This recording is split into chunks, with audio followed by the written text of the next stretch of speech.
ایک مسلمان اگر اپنے آپ ਨੂੰ ਮੁਸਲਮਾਨ ਤੋਂ ਇਲਾਵਾ ਦੂਸਰੇ ਮਸਲਕੀ ਨਾਮਾਂ ਨਾਲ ਮੁਤਾਰਫ ਕਰਾਉਂਦਾ ਤੇ ਇਹਦੇ ਬਾਰੇ ਕੀ ਤਾਲੀਮਾਤ ਆ ਕੁਰਾਨ ਹਦੀਸ ਦੀ ਰੋਸ਼ਨੀ 'ਚ؟ اصل میں جو مسلمان اپنے آپ کو کسی مسلکی نام سے پہچان کروا رہا ہوتا ہے نا، اسی سے اگر اسے پوچھا جائے نا یار تم مسلکی نام سے کیوں پہچان کرا رہے ہو،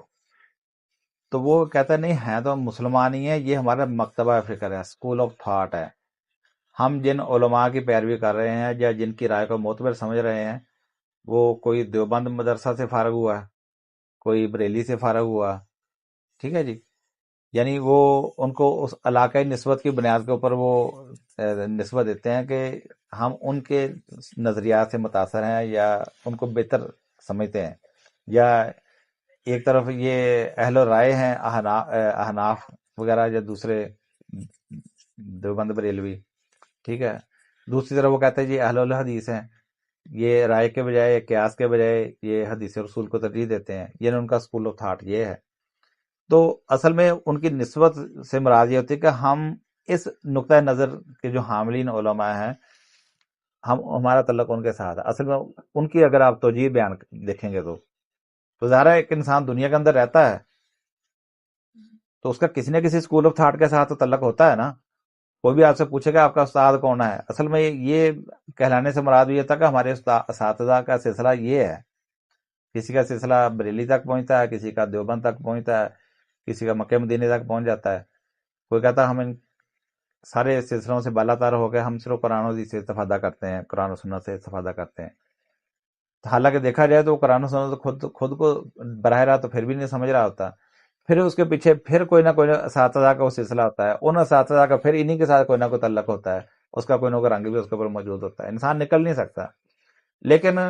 جب ایک بندہ اپنے آپ کو لیبلائز کر لیتا ہے نا کہ جی میرا تعلق دیوبند سے ہے، بریلی کے ساتھ ہے، اہل حدیث ہے، فلاں فلاں کوئی بھی نام لگا، حنفی ہے، شافی ہے، حنبلی ہے، اس کا پھر المیہ یہ ہو جاتا ہے، اس کا ایک پرابلم یہ ہو جاتا ہے، اب وہ اس کا وکیل بن جاتا ہے اور اس کے وہ سیاہ سفید کی بھی ترجمانی کرتا ہے، وکالت کرتا ہے، اس کی کوشش ہوتی ہے کہ اب اسی کا جھنڈا بلند رہے۔ جب وہ کسی جماعت یا شخصیت کے ساتھ اٹیچمنٹ کا اعلان کر دیتا ہے نا، اچھا ایک بندہ اس کے بجائے کہتا ہے میں مسلم ہوں، بھی میرا اسلام کے ساتھ ہی تعلق ہے، میں سب سے استفادہ کرتا ہوں، جو ان کی صحیح باتیں ہیں ان کو صحیح سمجھتا ہوں، جو غلط ہے اس کو غلط سمجھتا ہوں قرآن و سنت کی روشنی میں۔ تو ایسا بندہ جو ہے وہ آزاد ہے، یعنی وہ خوش نصیب ہے،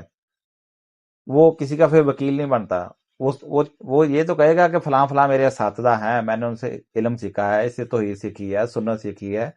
ٹھیک ہے نا، اس کے لیے دعائیں بھی کرتا ہے، لیکن وہ اس کا وکیل نہیں بنتا۔ وہ کہے گا جو بھی انسان بحثیت انسان ہے، اس نے تحقیقی ہے، اس کی کچھ غلطیاں بھی ہیں، غلطی کو ہم غلطی کہتے ہیں، لیکن جو ہم نے ان سے سیکھا ہے اس سیکھنے کی وجہ سے ہم ان کے لیے دعائیں بھی کرتے ہیں، رحمت کی دعائیں کرتے ہیں، جنت کی دعائیں کرتے ہیں۔ ہمارا تعلق یہی ہونا چاہیے،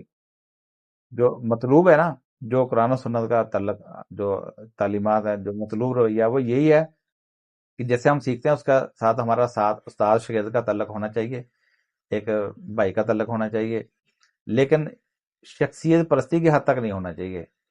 ہمیں ان کے جو ہے نا وہ ذہنی غلام نہیں بننا چاہیے، ان کے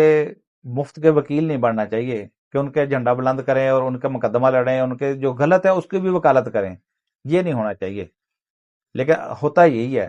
کہ جب آپ کسی جماعت، فرقے، شخصیت کے ساتھ آپ اپنے آپ کو منسوب کر لیتے ہیں تو پھر آپ ان کے وکیل بن جاتے ہیں، ان کے سیاہ کو بھی سفید کرنا شروع کر دیتے ہیں، غلطی کو بھی درست کرنے کے اوپر تولاتے ہیں۔